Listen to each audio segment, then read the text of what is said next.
Hey everyone, it's Miss Johnson. Sorry, my hair's a little bit of a mess, isn't it? I thought I'd read to you today outside.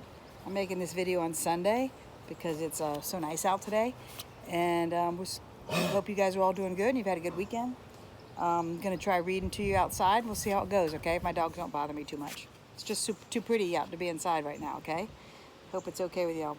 That look terrible? Sorry if I do. Okay, y'all, starting with chapter 17. Serafina met Braden outside in the darkness at the base of the great house's rear foundation, where they hoped no one would see them. The forested valley of the French Broad River lay below them, and the black silhouette of the mountains layered into the distance. A mist was rising up from the canopy of the valley trees as if the entire forest was breathing.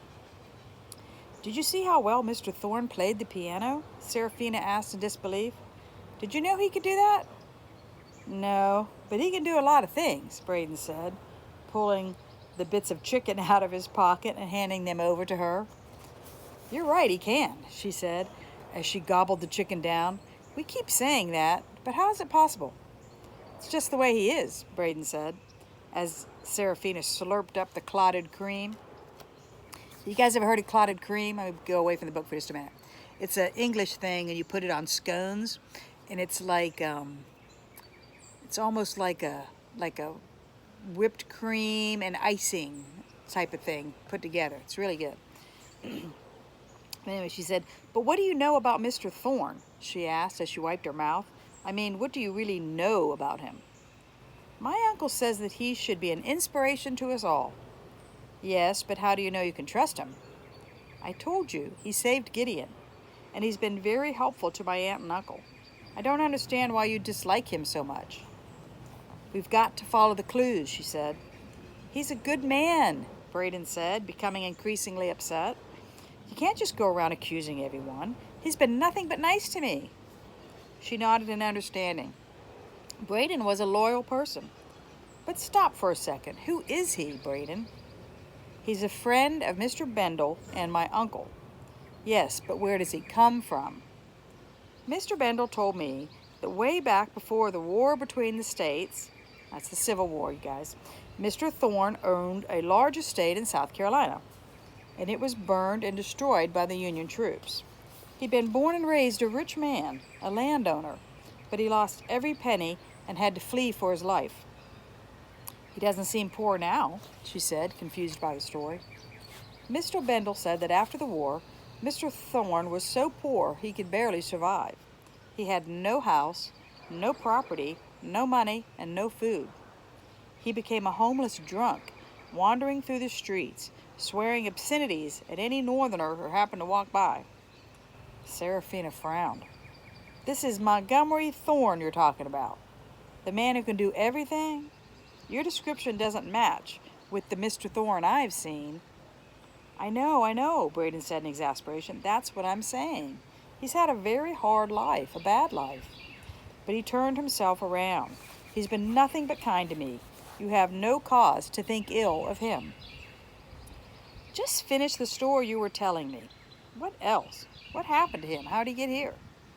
"Mr. Bendel told me that one night, after drinking too much in a pub in one of the local villages, Mr. Thorne was walking home, stumbled off the road, and got lost in the woods. He fell into an old well that no one used anymore and was badly hurt. I guess he was stuck down there for a few days. He can't even remember who found him and helped him out of the well. But when he finally recovered from his injuries, he realized that when he'd hit rock bottom in his life and would soon die if he didn't change his ways. So he decided to make a better man of himself." "What does that mean?" she asked, thinking the whole story sounded like 2 buckets of hogwash and that Mr. Bendel had been pulling Braden's leg. "Mr. Thorne got a job working in a factory in the city. He learned about the machines and got promoted to manager." "The machines?" Serafina asked in surprise. "What kind of machines?" "I don't know. Factory machines. But after that, he became an attorney." "What's that?" she asked. She couldn't believe all the stuff she didn't know. "It's a lawyer, a sort of an expert on laws and crime. How did he become an attorney when he was working in a factory? The whole story was getting crookeder and crookeder. That's the thing, Braden continued. He worked, and he applied himself, and he made himself a better man. He traveled for a while. Then he moved back here, bought a grand house in Asheville, and started buying land in the area. Come on, Serafina said incredulously. You're saying he went from a drunken, poverty-stricken wretch to a gentleman landowner. I know the whole thing sounds impossible, but you've seen him. Mr. Thorne is a very smart man. He's very rich, and everyone loves him. She shook her head in frustration. There was no denying any of that, but still something wasn't right. She looked out across the valley in the mist, just thinking. Nothing about Thorne's story made sense to her. It was like one of those tales that's filled with half-truths and deceptions, little twists in the telling, and she'd learned from hunting rats where things were a jumble. That's where the rat had been. So where did your uncle meet him? She asked. I think they were both being fitted for shoes at the custom shop downtown. Which explains why Mr. Vanderbilt's shoes sound like his. What? Oh, nothing. Why does Mr. Thorne always wear gloves? She asked. See if she can pick up the scent on a different trail. I never noticed that he did. Is there something wrong with his hands? He plays the piano with his gloves on.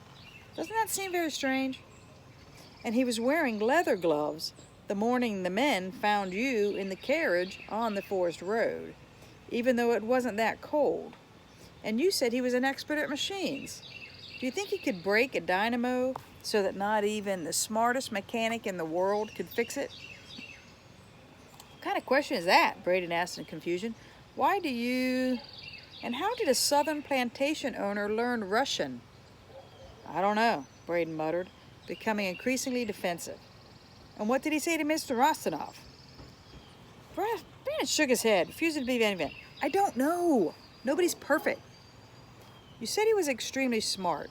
Could even beat your uncle at chess. Well, maybe I was wrong. Maybe he just made an honest mistake with Mr. Rostanoff. Then why did poor old Mr. Rostanoff get so upset? He was as nettled as a badger in a porcupine fight. But he wasn't just upset. He seemed scared. Scared? Of what? Of Thorne. Why? Serafina shook her head. She didn't know. Her thoughts were all discombobulated.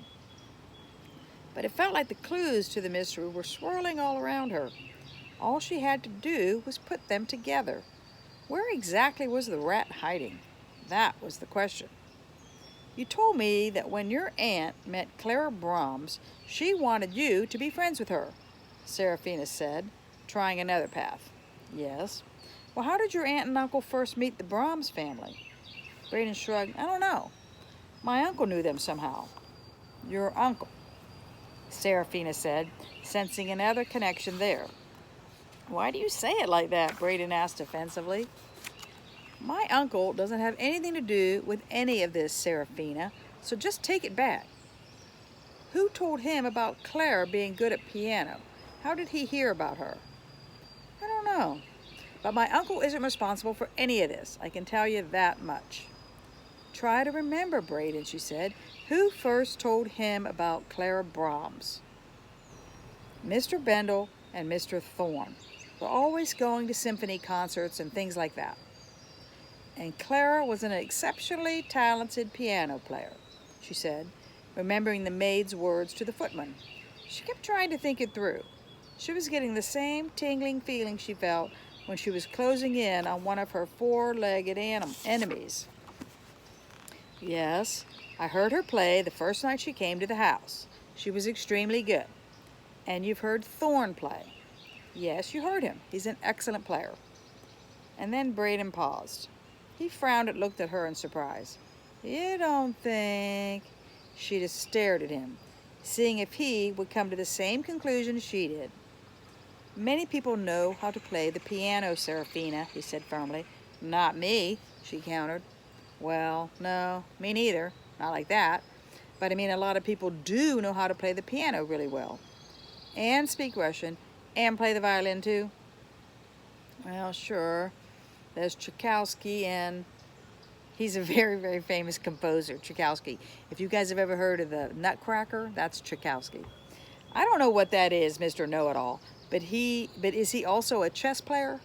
Well, probably not, and can he turn a team of horses and a full-size carriage around on a narrow mountain road? You've gone crazy, Braden exclaimed, looking at her in bewilderment. What are you talking about now? I'm not sure exactly, she admitted, but think about it. I am thinking about it. And what do you see? It's just a big mishmash as far as I can tell. Nothing means anything. No, everything means something. Think about the black cloak. You've seen it. It seems to allow the wearer to wrap people up and murder them, or at least capture them in some way. It's horrible, he shuddered. Maybe it doesn't just murder them. I don't understand. Maybe it absorbs them. That's disgusting. What do you mean? Maybe that's why Thorn accidentally addressed Mr. Rossinoff as Father and Papa, because Thorn had absorbed his knowledge of the Russian language from Anastasia. Are you saying that he consumed Anastasia's soul? She grabbed Braden's arm so fast that it startled him and he jumped. Think about it, she said. The owner of the cloak absorbs his victims, their knowledge, their talents, their skills. If he absorbed enough people, he'd gain many skills and talents. He'd become the most accomplished man in society. He'd be smart, he'd be rich, and everyone would love him, just like you said. I refuse to believe Mr. Thorn would do that, Braden said. It's just not possible. And his whole body seemed to be tightening against her. It makes sense, Braden. The whole thing. He's stealing souls, and he's coming for you next. No, Serafina, Braden said, shaking his head. It can't be. That's crazy. He's a good man. At that moment, she heard a door from the main house creak open and the sound of someone approaching. All right, you guys.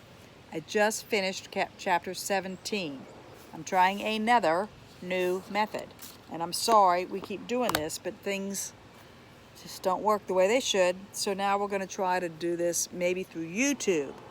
I will post it in the file, the Serafina reading, and I'll see what I can do, okay? It's either going to come just the regular way, or I may have a link to it through YouTube, okay? The same way you guys got Coach's video of how to shampoo carpets, which I thoroughly enjoyed. I hope you guys did too. I'm hoping to hear from you guys this week. Check in with me, okay? I want to know how everything's going. And I will talk to you later, okay? All right, bye-bye.